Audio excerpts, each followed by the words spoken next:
Pemirsa, terima kasih Anda masih menyaksikan Gapai Kemuliaan dalam episode Ustadz Menjawab. Nah, akhirnya kita lanjutkan ke pertanyaan kedua. Ini dari salah satu pemirsa Gapai Kemuliaan. Ustadz, bagaimana kita harus bersikap apabila ada teman yang berbuat korupsi dengan dalih nanti tinggal taubat saja, toh akan diampuni oleh Allah, sehingga tidak perlu takut untuk berbuat seperti itu. Nah, ini memang kadang-kadang ya, Ustadz ya. Ini bagaimana kita harus menyikapinya? Hidup lagi capek-capeknya gitu ya, dengerin yang begini pertanyaan. Ya, tentu ini salah, Mbak Mila. Salah kaprah. Tadi Ahilman sampaikan di segmen pertama. Jangan kemudian meremehkan dosa. Karena kita menganggap Allah itu Maha Pengampun. Iya, Allah Maha Pengampun. Tapi caramu meremehkan dosa sehingga engkau berbuat dosa, itu adalah dosa selanjutnya dalam dirimu. Maka ingatkan teman kita. Ingatkan. Iya, kesempatan bertobat pasti ada. Tapi pertanyaannya, kesempatanmu hidup masih ada atau tidak? Sama kayak orang begini, ada cerita ini jamaah kita. Ustadz kan kata AA, kalau kita sholat diampuni dosa. Iya. Jadi kalau kita malam ini berbuat dosa, kan besok masih ada sholat subuh. Kan bisa. Saya bilang iya. Sholat subuhnya mungkin masih ada. Tapi kamunya masih ada apa enggak? Iya. Maka di antara nasihat yang akan menguatkan kita untuk tidak terjelembab pada kesalahan apa? Zikrul maut. Ingatkan kita dengan mati. Kematian. Karena kematian itu kan istilahnya pemutus kelezatan yang akan membuat kita terjaga dari setiap kesalahan. Kita nggak tahu apakah punya kesempatan lagi atau tidak. Maka yang paling nikmat, ini ada prosesnya. Yang paling nikmat dari sebuah taubat adalah perpindahan menjadi orang baik itu. Hijrah namanya. Nah, setelah hijrah istiqomah. Nah, setelah istiqomah apa yang paling indah? Husnul khotimah. Jadi kita berharap kepada Allah agar kita saat nanti ajal tiba, kita masih berada di jalur kebaikan itu. Maka ada satu doa yang harus diamalkan nih pemirsa. Doanya di surat Ali Imran ayat 8. Agar kita ditetapkan di jalan hidayah Allah dan tidak dicondongkan pada yang buruk itu. Rabbana la tuzigh qulubana ba'da idh hadaitana wa hab lana min ladunka rahmah innaka antal wahhab. Rabbana la tuzigh qulubana ba'da idh hadaitana ya Rabb. Jangan engkau condongkan kami, jangan engkau sesatkan kami setelah engkau berikan hidayah kepada kami. Wa hab lana min ladunka rahmah, dan anugerahkan kepada kami di sisimu kasih sayang. Innaka antal wahhab. Sesungguhnya engkau adalah tempat kembali untuk kami ya Rabbal alamin. Jadi kita meminta kebaikan itu kepada Allah. Maka hati-hati ya, jangan menyepelekan dosa sedikit pun.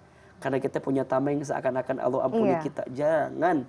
Kalau kita punya kesempatan tidak berbuat dosa, jangan dekati dosa, jangan dekati keburukan, agar kemudian kita terjaga dalam kebaikan terus.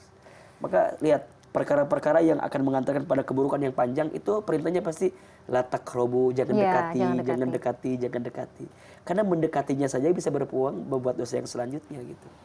Itu apa ya? Apa sudah kebal ya kadang-kadang? Maksudnya gini loh, kadang-kadang tuh karena kita sudah terbiasa melakukannya sehingga kita tidak merasa itu tuh dosa gitu. Karena kita merasa ya udahlah. Iya, maka jangan pernah sepelekan dosa kecil. Betul. Karena dosa kecil yang kamu remehkan akan membuatmu jadi terbiasa berbuat dosa yang besar gitu. Ya, maka ya kita harus coba bersortir lah gitu untuk pelan-pelan memperbaiki diri kita. Memang tidak ada satupun orang yang tidak punya dosa, ya kecuali baginda sallallahu alaihi wasallam ya. Semua kita ya kullu bani adam khata'un. Setiap kita tuh pasti punya salah. Wa khairul khata'ina at-tawwabun, kata Nabi, dan sebaik-baiknya orang yang pernah punya salah adalah orang yang bertaubat, yang kembali kepada Allah. Maka catat baik-baik ini. Orang baik bukan yang tidak punya salah. Tapi orang baik itu orang yang mau memperbaiki kesalahannya. Artinya apa? Kalau kita sadar diri aja punya salah, itu sudah luar biasa. Dan itu adalah anugerah dari Allah Subhanahu wa taala. Itu tadi ya. Jadi kita mengingatkan. Tapi jangan kemudian biasanya gini, ini orang nih emang susah nih kayaknya jadi baik. Nih kayaknya Allah nggak akan kasih hidayah. Nah, itu kan kadang-kadang ya jangan begitu juga ya. Jangan menjudge seseorang nggak bisa berubah selama dia dalam hidup. Karena semua di dunia ini kan sama nih. Kita akan melihat ujung kehidupan kita itu tergantung bagaimana nanti wafat kita dan bagaimana kehidupan pasca dunia kita. Betul. Ada orang yang kita lihat seakan-akan dia akan menjadi penghuni surga. Tapi ternyata nanti Allah masukkan dia ke dalam api neraka.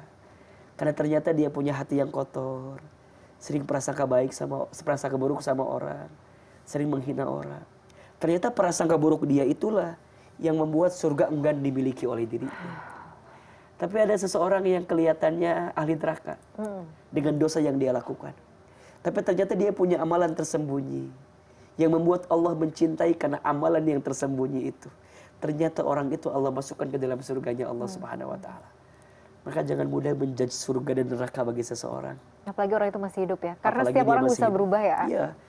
Sampai rohnya masih berada dalam dirinya dan belum sampai kepada kerongkongannya, dia masih punya kesempatan bertobat kepada Allah Subhanahu wa taala. Firaun itu sombongnya minta ampun, jahatnya minta ampun, mengaku Tuhan. Tapi Allah masih meminta kepada Firaun untuk bertobat. Tapi kan ya Firaun sampai akhir hayatnya tidak mau itu. Bahkan sampai ke kerongkongan masih ditunggu taubatnya. Masih ditunggu mengucapkan kalimat la ilaha illallah. Tapi tidak terucap itu semua sehingga menguburkan semua kebaikan bagi dirinya. So kita nih semua pernah punya salah, iya. Tapi bukan berarti kamu yang pernah punya salah harus tenggelam dalam kesalahan itu sehingga kamu tidak mendapatkan kebaikan dalam hidup. Dan kita yang sudah jadi baik juga jangan sombong.